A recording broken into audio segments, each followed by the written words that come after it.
क्या नाम है आपका? वंदना यादव। आज ये प्रेस मीटिंग की है, क्या उद्देश्य है, क्या किस मामले को लेकर की है आपने? इस चीज़ में बात 2012 में मेरे पति की हत्या की गई थी। पति की हत्या करने के बाद हम लोग शांत थे।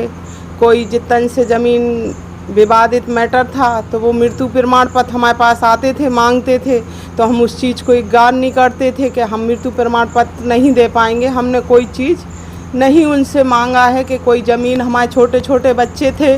2012 से मैंने छोटे छोटे 3 बच्चे पाले और पालने के बाद वो हमेशा हमको धमकी देते रहते थे मृत्यु प्रमाण पत्र के लिए। तो इस कारण कहने लगे कि जहाँ तुम्हारे पिताजी गए हैं वहाँ बेटा तुम भी जाओगे हो, और तुम बेटा क्या करते हो हमें सब पता है। हमको धमकी दी गई है। इस कारण मेरे बच्चे की 1-1.5 महीना बीता है धमकी के बाद जितन के, तो मेरे बेटे की मृत्यु हो गई, गोली घाल के हत्या की गई। अब ये बताइए, मैं माँ बेटे हूँ, मेरे को भी जान का बहुत ज़्यादा खतरा है। क्यों वो बड़े लोग हैं, मेरी कोई सुनवाई नहीं हो रही। पुलिस ने कोई कार्रवाई करने की वो नहीं सूचना दी, ना गिरफ्तार किया है। सब लोग फरार भी हैं। इसलिए मैं गुजारिश कर रही हूँ आप लोग से कि मेरे बच्चे की सुरक्षा की जाए, कि मेरे को भी जान से खतरा है। मेरे बड़े बेटे को जितन यादव ने धमकी दी थी, आके मैंने 112 नंबर भी लगाया था, उसमें रिकॉर्डिंग भी करी थी जितन की कि ऐसा मत बोलो। मेरे भाई लोग रात बरात आना जाना था, मेरे कोई नहीं आ। तो इसीलिए मैं मीडिया से हर कोई से गुजारिश कर रही हूँ कि मेरे को न्याय मिलना चाहिए, कि मेरे पति का भी मर्डर हुआ, मेरे बेटे का भी मर्डर हुआ, इसलिए मुझे न्याय चाहिए। और मेरे क्यों लगता है कि मर्डर हुआ? हमारे बेटे का मर्डर गोली की निकली गई। हम लोग पहले से ही चिल्लाने लगे, 2 गोली के निशान थे मेरे बेटे के सिर में। क्या पोस्टमार्टम में क्या आया था? पोस्टमार्टम में 2 गोली आई और बाकी घुटने में चोट आई और कहीं कुछ नहीं था उसको। जो आपने नाम बताया जितन यादव, हाँ, तो उनके आपकी कोई पुरानी रंजिश है? हाँ, पुरानी रंजिश थी। वो मतलब हमारे पति थे उनके नाम और जितन के नाम, और एक कोई गुप्ता था उसके नाम ज़मीन थी, तीनों के नाम। तो मेरे पति ने कही कि मेरे को पैसा दे दो या ज़मीन दे दो, तो कहने लगे लेना हो तो थोड़ा बहुत ले लो, नहीं हम नहीं दे पाएंगे। तो मेरी पति में भी जितन का हाथ था मरवाने में, पैसे दिए गए थे कि इनको मार दो।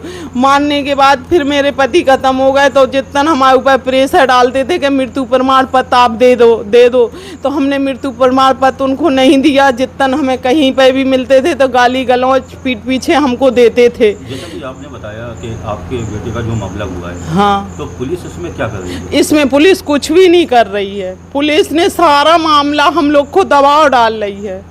हमारे बेटा, हम लोग एसएसपी के यहाँ गए, वहाँ पे हमारे बेटे की ना हम लोग की कोई सुनी गई। सुनने के बाद मेरे बेटे को दबाया गया कि तुमने 12 बजे क्यों जलाया। तो मेरा बेटा बोला कि 12 बजे हम लोग ने नहीं जलाया, प्रशासन ने 8 बजे बच्चे की मिट्टी जलाई थी।